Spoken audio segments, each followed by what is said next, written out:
पुराण कहती है, अगर हम शंकर भगवान के शिवलिंग को जल चढ़ाकर 3 रेखाएं भी ना खींच सकें तो अपने हाथ की 3 उंगली का यदि स्पर्श मात्र भी शिवलिंग पर कर देते हैं तो ब्रह्मा विष्णु और महेश की करुणा हमारे ऊपर होना प्रारंभ हो जाती है। यहां तक शिव पुराण का, यहां तक। क्यों कहते हैं आपसे?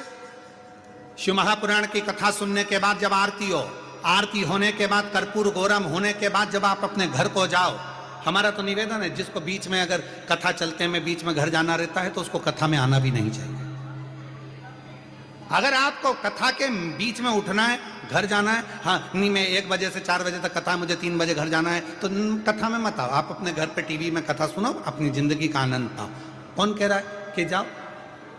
1 बजे से 4 बजे तक कथा है तो 4 बजे जब कथा विराम हो, आरती हो, वहां की मिट्टी को अपने हृदय से लगाओ, मस्तक से लगाओ, प्रणाम कर कर बाबा से झोली पसार कर विनय करो, बाबा तेरी कृपा से बड़ी मुश्किल से कथा मिली है, ना जाने बड़ौदा में तू फिर कब आएगा, कब कृपा करेगा, ना जाने कौन सी मेरी किस्मत पलटाना होगी जो तू मुझे कथा के पंडाल में ले आया।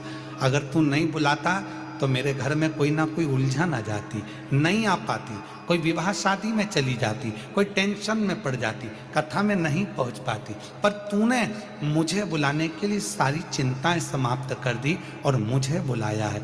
मैं समझ गई शादी में अगर कोई किसी को बुलाता है तो विदाई में कुछ ना कुछ देकर भेजता है। तूने मुझे कथा में बुलाया तो तू भी कुछ ना कुछ देकर जरूर भेजेगा। मैं आई हूं तेरे आश्रित होकर, तेरे भरोसे होकर, तुझ पर टिड़ा कर कर, तेरे